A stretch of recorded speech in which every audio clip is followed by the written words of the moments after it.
민수기 17장. 주께서 모세에게 말씀하셨다. 이스라엘 백성에게 일러라. 각 지파의 지도자들로 하여금 지팡이 하나씩을 가져오게 하여라. 이렇게 모인 12지파의 12지팡이에 각 지도자의 이름을 써 넣어라.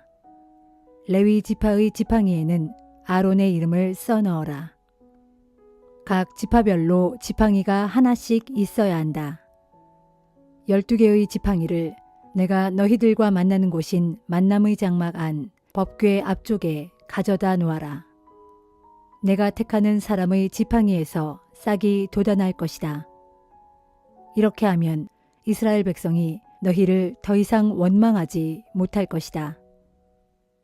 모세가 주께서 명하신 내용을 이스라엘 백성에게 이르자 각 지파의 지도자들이 지팡이를 하나씩 가져왔다. 그 지팡이들 중에는 아론의 이름이 새겨진 지팡이도 들어 있었다. 모세는 그것들을 주께서 늘 머물러 계시는 만남의 장막 안 법궤 앞에 갖다 놓았다. 이튿날 모세는 법궤가 모셔져 있는 장막 안으로 들어갔다. 그런데 레위 지파를 나타내는 아론의 지팡이에 싹이 움터서 순이 돋고 꽃이 피어나 감복숭아 열매가 열려있는 것이었다. 모세는 지팡이를 모두 들고 나와 이스라엘 백성에게 보여주었다. 각 지파 지도자들은 자기 지파의 지팡이를 찾아갔다. 주께서 모세에게 말씀하셨다. 아론의 지팡이는 법궤 앞에 도로 갖다 놓아서 반역자들에게 상징이 되게 하여라.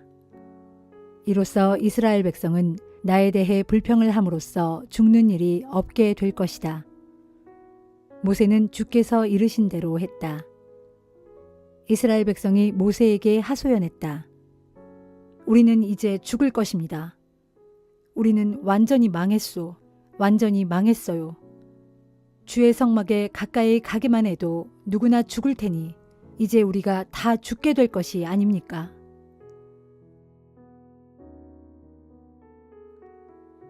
민수기 18장.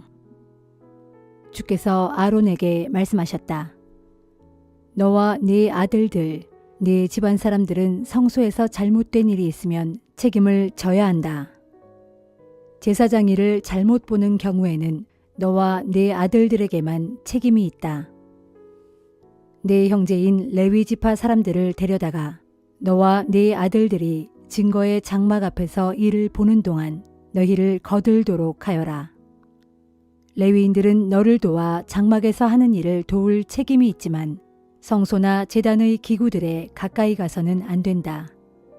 그랬다가는 너와 레위인들이 모두 죽음을 면치 못할 것이다.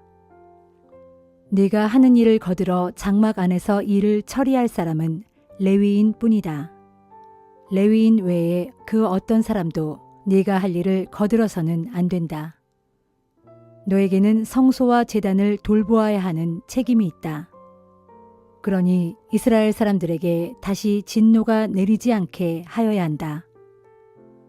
이제 나는 이스라엘 백성 가운데서 레위인들을 뽑아 너희에게 맡긴다. 레위인들은 장막 일을 하도록 주께 헌신한 사람들이다. 그러나 너와 네 아들들만이 제단과 휘장 안에서의 모든 일과 관련된 제사장으로서 봉직할 수 있다. 나는 네게 제사장의 일을 선물로 준다. 다른 사람이 성소에 가까이 오면 죽음을 면치 못할 것이다. 주께서 또 아론에게 말씀하셨다. 이스라엘 백성이 내게 바치는 예물은 모두 네가 맡아 관리하여라. 이스라엘 백성이 나에게 바친 거룩한 예물은 모두 너와 네 아들들의 몫이다. 이스라엘 백성이 불에 태워 바치는 가장 거룩한 예물 중에서 남은 것은 모두 네 몫이다. 그들이 거룩한 예물로서 가져온 곡식 제물이든 속죄 제물이든 속건 제물이든 모두가 다 너와 네 아들이 받을 몫이다. 너희는 이것을 지극히 거룩한 곳에서 먹어라. 이 예물은 남자들만 먹어야 한다. 너희는 그것을 거룩하게 대해야 한다. 이스라엘 백성이 흔들어서 바치는 예물과 들어올려서 바치는 예물은 모두 너와 네 아들, 딸의 몫이다. 네 집안 식구들 중에서 부정하지 않은 사람은 누구든지 그것을 먹을 수 있다. 나는 추수 때의 첫 수확물로 나에게 바쳐진 가장 좋은 올리브유와 가장 좋은 새 포도주와 곡식을 너에게 준다. 그들이 나에게 바치는 이 땅의 모든 첫 수확물은 너의 것이다. 네 집안 식구들 중에서 부정하지 않은 사람은 누구든지 그것을 먹어도 된다. 이 밖에도 이스라엘 백성이 내게 특별히 바친 모든 것들도 전부 내 몫이다. 이스라엘 백성이 나에게 바치는 첫 새끼는 사람이든 가축이든 다 내 몫이다. 맏아들인 경우에는 몸값을 치러야 하고 가축의 경우 첫 새끼라도 부정을 탄 것이면 몸값을 치르게 하고 돌려주어라. 낳은 지 한 달 된 아이일 경우에 그 몸값은 성소에서 쓰는 세겔로 은 5세겔이다. 한 세겔은 20게라이다. 이렇게 몸값을 받고 그 아이를 돌려보내라. 그러나 태어난 지 1년 된 소나 양이나 염소의 첫 새끼는 돌려보내지 말아라. 그 짐승들의 첫 새끼는 거룩한 것이다. 그러니 잡아서 피를 제단 위에 뿌리고 기름덩어리는 태워서 그 향기로 나를 흐뭇하게 하여라. 흔들어서 바치는 예물 중 가슴 부위와 넓적다리가 너희의 몫인 것과 마찬가지로 이 짐승들의 고기는 네 몫이다. 이스라엘 백성이 내게 바치는 거룩한 예물은 모두 다 너와 네 아들, 딸들의 몫이다. 이는 너와 네 후손들을 위한 나의 영원한 소금 언약이다. 주께서 아론에게 말씀하셨다. 너에게는 내가 이스라엘 백성에게 유산으로 나누어 줄 땅이 주어지지 않는다. 그들이 차지하는 것들이 너와는 아무 상관이 없다. 나는 이스라엘 백성들 가운데서 네가 받을 몫이요 유산이다. 나는 이스라엘 백성이 내게 가져오는 열의 하나를 만남의 장막에서 행하는 봉사에 대한 보수로서 레위인들에게 준다. 이제부터 이스라엘 백성은 만남의 장막에 가까이 갈 수 없다. 가까이 가면 죽음을 면치 못할 것이다. 만남의 장막에서는 레위인들이 일을 하고 그것을 어기게 될 경우에는 레위인들에게 책임이 있다. 이것은 대대로 지켜야 할 규정이다. 레위인들에게는 이스라엘 백성이 모두 다 나누어 가질 유산이 주어지지 않는다. 대신에 나는 이스라엘 백성이 나에게 바치는 열의 하나를 레위인들에게 유산으로 준다. 이것이 바로 내가 그들에게는 이스라엘 백성이 받는 유산이 주어지지 않을 것이라고 말하는 이유이다. 주께서 모세에게 말씀하셨다. 레위인들에게 일러라. 이스라엘 백성이 내게 바친 열의 하나를 내가 너희의 몫으로 돌리면 너희는 그 중에서 또 열의 하나를 떼어서 나에게 바쳐라. 나는 너희가 이렇게 내게 바치는 예물을 농부들이 농사를 지어 내게 바치는 곡식이나 포도즙 틀에서 짜내어 내게 바치는 포도즙처럼 여길 것이다. 이렇게 이스라엘 백성이 나에게 바치는 열의 하나 중에서 너희는 또 열의 하나를 떼어서 나에게 예물로 바쳐야 한다. 그렇게 주의 몫으로 바쳐진 예물은 제사장 아론의 몫이다. 너희는 너희가 받은 예물 가운데서도 가장 좋은 것, 가장 거룩한 것을 골라 나에게 바쳐야 한다. 너희가 바치는 가장 좋은 것을 나는 농부가 나에게 바치는 수확물이나 포도주처럼 여길 것이다. 내게 바치고 남은 것은 너와 네 가족들이 어디에서나 먹어도 된다. 그것은 너희가 만남의 장막에서 맡은 일을 한 것에 대하여 받는 대가이기 때문이다. 너희가 받은 예물 중에서 가장 좋은 것을 내게 바침으로써 너희는 이런 일과 관련하여 죄를 짓지 않게 될 것이다. 너희는 이스라엘 백성이 바친 거룩한 예물을 더럽히지 말아라. 만일 더럽힌다면 너희는 죽음을 면치 못할 것이다.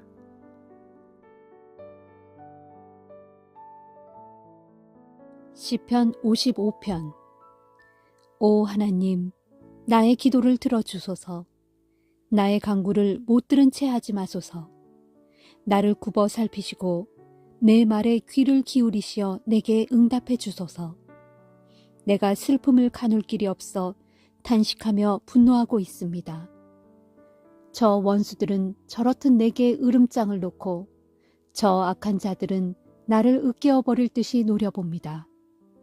저들은 나만 보면 분노하면서 내게 온갖 고통을 가져다 줍니다. 그러므로 내 마음이 번민에 휩싸여 괴로워 죽을 지경이고 죽음의 공포가 나의 온몸을 짓누릅니다. 내가 두려움에 사로잡혀 벌벌 떨고 있으니 나를 짓누르는 공포 때문에 몸서리를 칩니다.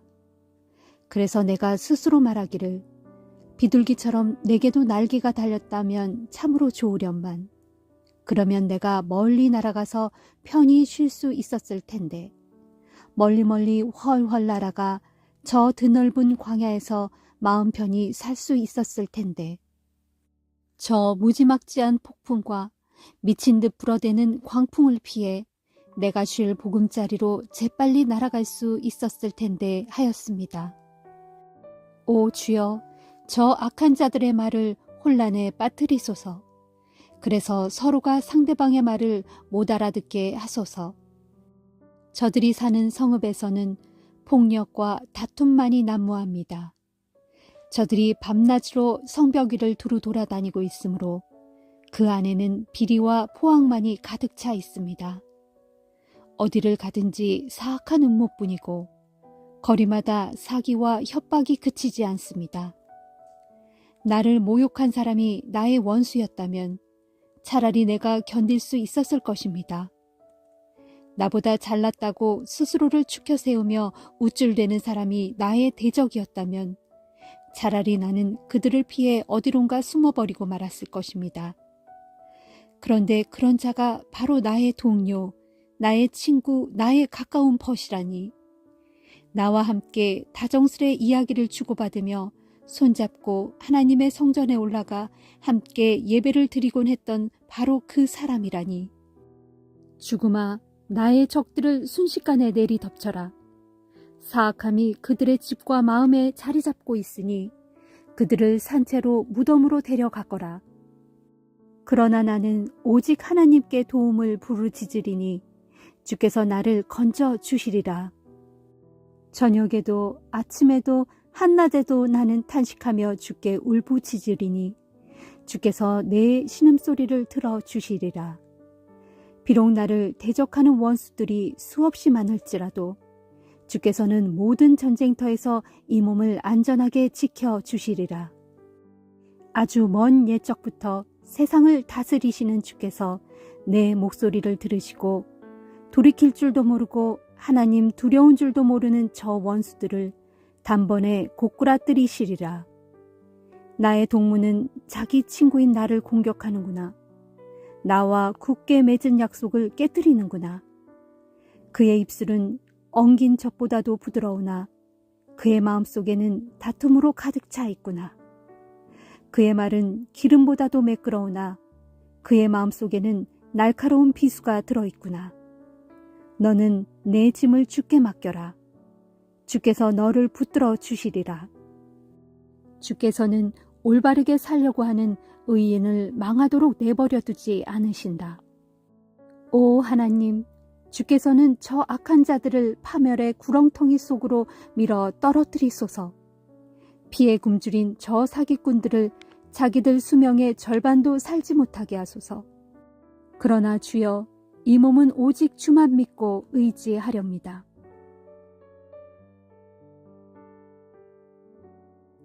이사야 7장. 우시야의 손자요 요담의 아들인 유다왕 아하스가 나라를 다스릴 때에 아람왕 르신이 르말리아의 아들인 이스라엘의 왕 베가와 손을 잡고 함께 예루살렘을 침공하였다. 하지만 그들은 예루살렘 도성을 정복하지 못했다. 그런데 아람 군대가 에브라임과 동맹을 맺고 함께 유다를 치려한다는 소식이 다윗 왕실에 전해졌을 때 유다 왕 아하스와 그의 모든 백성들의 마음은 큰 두려움에 빠져 거센 폭풍 앞에 숲속 나무들처럼 부들부들 떨었다. 그러자 그때에 주께서 이사야에게 말씀하셨다. 너는 내 아들 수알 야습을 데리고 가서 함께 유다 왕 아하스를 만나라. 기온샘에서 윗 저수지로 통하는 수로의 끝, 곧 세탁자의 밭으로 내려가는 길로 가면 왕을 만날 수 있을 것이다. 왕을 만나거든 그에게 이렇게 말하여라. 왕은 아무 걱정 말고 조용히 기다리면서 침착하게 행동하십시오. 아람 왕 르신과 르말리아의 아들인 베가가 아무리 설치며 분노한다고 해도 그들은 불이 다 꺼져 연기만 폴폴 나는 두 부지깽이 토막에 불과할 뿐이요. 그러니 그들을 두려워하거나 겁내지 마시오. 아람 왕과 에브라임 왕 곧 르말리아의 아들 베가가 악한 계략을 꾸미며 말하기를 우리가 함께 올라가서 유다를 공격하자. 그래서 그 땅을 차지한 후에 유다 백성을 겁주어 우리 편으로 만든 다음 다브엘의 아들을 유다 왕으로 세워놓자 할지라도 그러나 주께서 말씀하시기를 그들의 계략은 성공하지 못할 것이다. 그런 일은 절대로 일어나지 않을 것이다. 아람의 머리는 다메섹이고 다메섹의 머리는 기껏해야 르신에 불과할 뿐이기 때문이다. 또한 에브라임은 65년 안에 망할 터인데 산산조각나고 뿔뿔이 흩어져서 더 이상 민족으로 일어서지 못할 것이기 때문이다. 그리고 에브라임의 머리는 사마리아이고 사마리아의 머리는 기껏해야 르말리아의 아들에 불과할 뿐이다. 그러니 그들을 조금도 두려워하지 말라. 만일 너희가 굳게 믿지 않으면 너희는 결코 살아남지 못할 것이다 라고 하였소. 주께서 또다시 유다 왕 아하스에게 말씀하셨다. 너는 내 하나님 주님께 징조를 보여달라고 요구하여라. 저 아래 깊고 깊은 곳에 무덤에 있는 것이든 저 위 높고 높은 곳에 하늘에 있는 것이든 무엇이든지 징조를 요구해 보아라. 그러나 아하스가 대답했다. 저는 주님께 아무것도 요구하지 않겠습니다. 저는 주님을 시험하지 않겠습니다. 그때 이사야가 유다 왕 아하스를 향해 말했다. 다윗 왕실은 잘 들으시오. 그대들 다윗 왕실은 백성들의 인내를 시험하는 것으로도 충분치 않아서 이제는 하나님의 인내까지도 시험할 참이요. 그러므로 이제는 주께서 친히 다윗 왕실에 한 징조를 주실 것이요.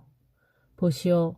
처녀가 잉태하여 한 아들을 낳을 것인데 그 이름을 임마누엘이라고 부를 것이요. 그 아이가 젖을 뗀 후 자라서 옳고 그름을 분별할 줄 아는 나이가 되면 버터와 꿀을 먹을 것이요. 그렇소. 그 아이가 자라서 옳고 그름을 분별할 줄 아는 나이가 이르기도 전에 그대가 그토록 두려워하는 두 왕의 땅은 짓밟히고 버려져 황폐하게 될 것이요. 그리고 주께서는 그대와 그대의 집안과 그대의 백성들에게도 무서운 재앙을 내리실 것이요. 그 재앙은 일찍이 에브라임이 유다에게서 갈라져 나간 이후 한 번도 겪어보지 못했던 아주 무시무시한 재앙이 될 터인데 곧 그날에 주께서 저 북쪽의 아시리아의 왕을 이 땅으로 불러들이실 것이요. 그날에 주께서 휘파람을 휘휘 불어 저 멀리 나일강 강 끝에서 파리떼 같은 이집트 군대를 부르시고 저 북쪽 땅에서 벌떼 같은 강력한 아시리아 군대를 불러 모으실 것이요. 그러면 그것들이 큰 떼를 지어 이 땅으로 우르르 몰려와서 거친 골짜기와 바위 틈과 모든 가시덤불과 풀밭 위에 내려앉을 것이요. 그렇소.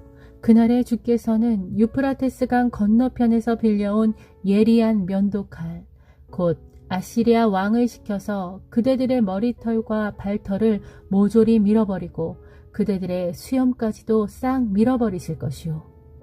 그날에는 살아남은 사람이 소유한 것이라곤 어린 암소 한 마리와 양 2마리 정도밖에는 되지 않을지라도 그 땅에서 살아남은 자들이 기껏 얼마 되지 않을 것이므로 그것들에게서 나오는 젖마저도 넉넉해서 그 땅의 생존자들은 누구나 버터와 꿀을 먹을 수 있을 것이요.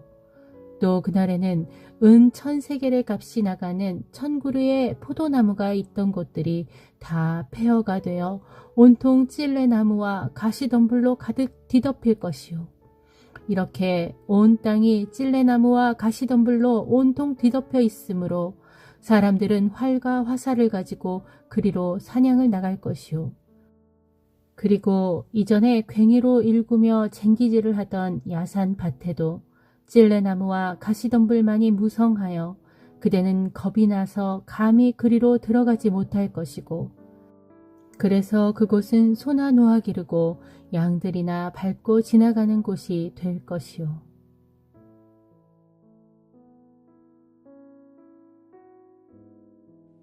야고보서 1장. 하나님과 주 예수 그리스도의 종인 나 야고보는 온 세상 여러 나라들에 흩어져 사는 12지파에게 문안을 드립니다. 나의 형제들이여, 살면서 여러 가지 시험을 만나거든 여러분은 그것을 순전한 기쁨으로 여기십시오. 왜냐하면 여러분도 잘 알다시피 여러분의 신앙에 대한 시험은 결국 인내를 길러주기 때문입니다. 그러므로 여러분은 무엇보다 인내하는 사람이 되십시오. 인내는 여러분을 온전히 성숙하게 만들어 주어 여러분으로 하여금 모든 일에 조금도 부족함이 없는 사람이 되게 할 것입니다. 혹 여러분 가운데 누구든지 지혜가 부족하거든 하나님께 지혜를 달라고 간구하십시오. 그러면 조금도 남으라는 일 없이 너그럽게 후히 주시는 하나님께서는 간구하는 모든 이들에게 지혜를 풍성하게 부어주실 것입니다. 그러나 하나님께 간구할 때는 조금도 의심하지 말고 반드시 응답해 주신다는 확신을 갖고 구해야 합니다. 의심하는 사람은 마치 바다 물결과 같아서 바람이 불면 이리저리 흔들릴 것이기 때문입니다. 그런 사람들은 주께로부터 그 무엇도 받을 것을 기대해서는 안 됩니다. 그들은 두 마음을 품은 자들로서 그들이 하는 일마다 갈피를 못 잡고 흔들릴 것입니다. 어려운 형편에 처한 형제들은 성도가 된 자신의 높은 위상에 자부심을 가져야 합니다. 부유한 형제는 자기 재물을 뽐내지 말고 도리어 낮아져 겸손하게 되는 것을 자랑하십시오. 그것은 부자의 재물이란 들판의 풀꽃처럼 이내에 사라지고 말 것이기 때문입니다. 해가 떠서 뜨거운 햇볕이 내려쬐면 풀은 금방 마르고 꽃은 쉬이 져서 그 아름다운 모습은 금세 사라져 버립니다. 마찬가지로 부자들도 재물을 추구하느라 이리저리 뛰어다니는 동안 자기도 모르는 사이에 금방 시들어 버립니다. 시험을 당해도 인내로서 끝까지 견뎌낸 사람은 복이 있습니다. 그는 하나님께 인정을 받은 사람으로서 하나님께서 자신을 사랑하는 사람들에게 약속하신 생명의 면류관을 장차 받을 것이기 때문입니다. 누구든지 시험을 당하거든 하나님께서 나를 시험하신다 하고 말해서는 안 됩니다. 하나님께서는 모든 악과는 상관없는 분으로서 어떤 악에 의해서도 시험받지 않으시고 또 어느 누구도 시험하시지 않기 때문입니다. 사실 사람이 시험을 당하는 것은 저마다 자신의 악한 욕심에 이끌려서 그 유혹에 스스로 빠져들기 때문입니다. 그러므로 욕심이 잉태하여 죄를 낳고 죄가 자라나서 결국 죽음을 낳게 됩니다. 사랑하는 나의 형제들이여, 세상의 유혹에 속지 마십시오. 온갖 좋은 선물들과 모든 온전한 은사는 저 위로부터 곧 빛들을 창조하신 하나님 아버지께로부터 내려옵니다. 하나님께서는 움직이는 그림자처럼 변하시는 분이 절대로 아닙니다. 하나님께서는 자신의 기쁘신 뜻에 따라 진리의 말씀으로 우리를 낳아주셔서 우리로 하여금 모든 피조물들 가운데 첫 열매가 되게 하셨습니다. 사랑하는 나의 형제들이여, 이것을 마음에 새겨두십시오. 즉, 사람마다 듣기는 빨리 하고 말하기는 더디하며 노하기도 천천히 하십시오. 사람이 성내는 것은 절대로 하나님의 의를 이루지 못하기 때문입니다. 그러므로 모든 더러운 것들과 넘치는 악들을 다 던져버리고 여러분 안에 심겨져 있는 말씀을 겸허하게 따르도록 하십시오. 그 말씀에는 여러분의 영혼을 능히 구원할 수 있는 능력이 있습니다. 여러분은 말씀을 들을 뿐만 아니라 들은 대로 실천하는 사람들이 되십시오. 실천하지 않고 그저 듣기만 하여 자신을 속이는 사람이 되지 마십시오. 만일 여러분이 말씀을 듣기만 하고 실천하지 않는다면 그 사람은 거울로 자기 얼굴을 자세히 들여다보기는 하지만 거울 앞을 떠나고 나면 자신이 어떻게 생겼는지를 즉시 잊어버리는 사람과 같습니다. 그러나 사람을 자유하게 하는 온전한 주의 법을 자세히 살피고 그것을 지키는 사람은 듣기만 하고 잊어버리는 사람이 아니라 들은 대로 실천하는 사람입니다. 이런 사람은 자신이 행한 일로 말미암아 복을 받을 것입니다. 만일 누구든지 자신을 경건한 성도라고 내세우면서도 혀를 다스리지 않고 함부로 말을 내뱉으면 그 사람은 스스로를 속이는 자로서 그런 신앙생활은 아무런 가치가 없습니다. 하나님 아버지께서 보시기에 순수하고 흠이 없는 경건한 신앙은 의지할 데 없는 고아와 가부를 잘 보살펴주는 것이고 또한 삼가 자신을 지켜 타락한 세상 풍조에 물들지 않게 하는 것입니다.